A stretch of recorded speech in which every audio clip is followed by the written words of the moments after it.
কোনো একটা বৈষম্যের মধ্যে পড়ে যাচ্ছে কিনা। কিন্তু আমাদেরকে এটা ভাবতে হচ্ছে, আমরা যখন এখানে দাঁড়িয়ে কথা বলছি, আমাদের কথা বলার সময় শহীদ শরীফ ওসমান হাদি ইনসাফের পক্ষে কথা বলার সময় বলেছিল, আমার প্রতি যে জুলুম করবে আমি তার সাথেও ইনসাফ করতে চাই। আমরা লক্ষ্য করেছি এই সরকার প্রতিষ্ঠিত হওয়ার পর শরীফ ওসমান হাদির ব্যাপারে তার বিচারে কতটুকু কার্যকারিতা নিয়ে এসেছে তা আমরা এখন পর্যন্ত জানতে পারিনি। আমার মনে হয় আমরা সংবিধান নিয়ে ঘাটাঘাটি করতে করতে যদি সংবিধানই আমাদের রক্ষা করতে পারত, তাহলে সংবিধান আমাদেরকে বলে দিত যে আমাদের সেদিন বালু ট্রাক সরানোর ক্ষেত্রে সংবিধানের পৃষ্ঠা আমাদেরকে খুঁজতে হতো। সংবিধান যদি আমাদেরকে রক্ষা করতে পারত, তাহলে ৭২-এর সংবিধানের আলোকে আজকে আমাদের এখানে থাকার কথা না, আমি শফিকুল ইসলাম মাসুদ আমার এখন জেলখানায় থাকার কথা। সংবিধান যদি মানতে হতো, তাহলে আমাদের মাননীয় প্রধানমন্ত্রী বাংলাদেশে থাকার কথা না, ওনার দেশের বাইরে থাকার কথা। সংবিধান মানতে হলে বর্তমান স্বরাষ্ট্রমন্ত্রীর এখন দেশের বাইরে থাকার কথা ছিল। সংবিধান মানতে হলে যে বাচ্চাদেরকে আজকে এখানে শিক্ষা দেওয়া হচ্ছে, দীক্ষা দেওয়া হচ্ছে, কিংবা তাদেরকে কোনো কোনো ক্ষেত্রে জাসদের সাথে তুলনা করা হচ্ছে, সেই বাচ্চাদের নিয়েই আমরা এই সরকার দলের লোকদেরকে, সরকার দলের সম্মানিত নেতৃবৃন্দকে আমরা চোখের পানিও ফেলতে দেখেছি। আবার কাউকে কাউকে কথা বলতেও শুনেছি যে এই সমস্ত বাচ্চাদের, আমরা তাদের শিক্ষার্থীদের আন্দোলনের সাথে আমাদের কোনো সম্পর্ক ছিল না। আমরা খুব লজ্জিত হই মাননীয় স্পিকার, আমাদের এই বর্তমান সময়ে আমরা যদি এটা খেয়াল করি যে আমাদের বাংলাদেশের এই বর্তমান প্রেক্ষাপটটা নতুন করে এখন যে গণভোটের যে আজকে ন্যায্যতা অন্যায্যতা, সাংবিধানিক পৃষ্ঠা, লাইন, অক্ষর, দাড়িকমা আমাদেরকে শেখানোর চেষ্টা করা হচ্ছে, যদি সেটা হতো তাহলে বাংলাদেশ জাতীয়তাবাদী দলের সম্মানিত মহাসচিব তিনি কয়েক হাজার পুলিশের বেষ্টনীর মাঝখানে একা একটা মোবাইল নিয়ে তাকে আমরা দাঁড়িয়ে থাকতে দেখেছি, তখন সংবিধান আমাদেরকে রক্ষা করতে পারে নাই। মাননীয় স্পিকার, আমি ৩৫০ মামলা নিয়ে ৭ মাসের ব্যবধানে, আপনিও আমার ২-১টা মামলাতে আপনি আমাকে সহযোগিতা করেছেন, সেটা এই সুযোগে ধন্যবাদ জানাতে চাই। আমার ৩৫০ মামলা জামিন করতে ৭ মাস সময় লেগেছে, আমার বের হতে সময় লেগেছে ৪.৫ বছর। আমি সেই ৪.৫ বছরে ৩ বার রিয়ারেস্ট হয়ে 2 বার গুম হয়েছি। আমি তখন ডিজিএফআই, এনএসআই, ডিবিএসবির কাছে জানতে চেয়েছিলাম আমার সামনে দিয়ে বড় বড় নেতারা বের হয়ে যাচ্ছে, আমার অপরাধটা কি? তখন বলেছিল তারা হুমকি না, হুমকি হচ্ছেন আপনারা। আমাদেরকে যখন শেখ হাসিনার শেষ সরকার নিষিদ্ধ করেছিল, তখন তারা 14 দল মিটিং করে বলেছিল এই জামাত শিবিরই হচ্ছে সবচেয়ে বড় সমস্যা, তাদেরকে নিষিদ্ধ করলে এই আন্দোলন থেমে যাবে। আজ একটা কথা পরিষ্কার বলতে চাই, এই গণবিপ্লব নিয়ে আমাদের মাথা ব্যথার মূল কারণ হচ্ছে এখানেই।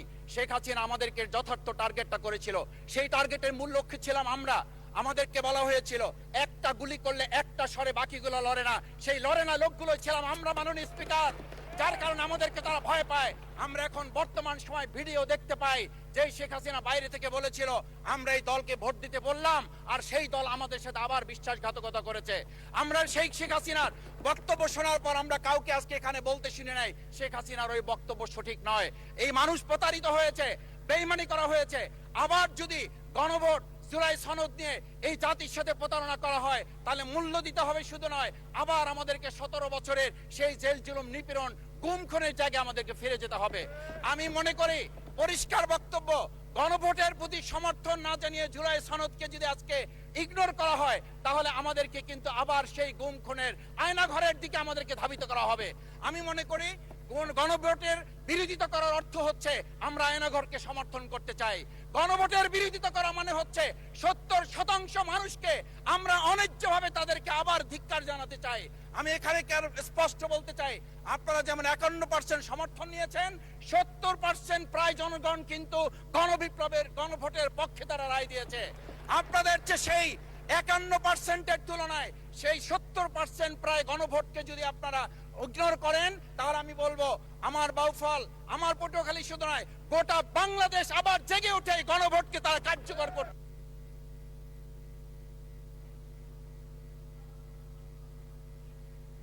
ধন্যবাদ, আপনি 1 মিনিট পেয়েছেন।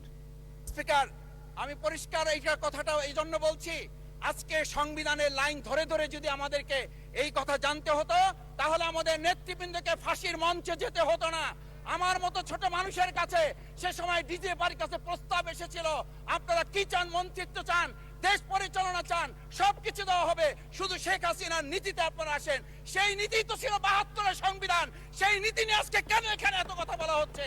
আমরা পরিষ্কার জানি, আমরা যদি সেই ৭২-এর সংবিধানকে ভালোবাসি, তাহলে এখানকার নেতৃবৃন্দ এবং মরহুমা বেগম খালেদা জিয়া নিজে বলেছিল আমরা সুযোগ পেলে এই সংবিধানকে আমরা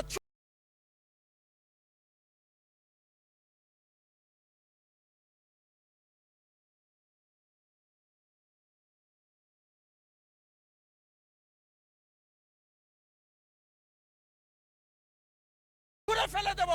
সেই সংবিধানের প্রতি আজকে বর্তমান সরকারি দলের কেন এত প্রেম জাগ্রত হয়েছে এটা বাংলাদেশের মানুষের জানার অধিকার আছে। আমি আমার প্রিয় বাউফলের মানুষের প্রতি ভালোবাসা শ্রদ্ধা জানাই। যেই বাউফলবাসী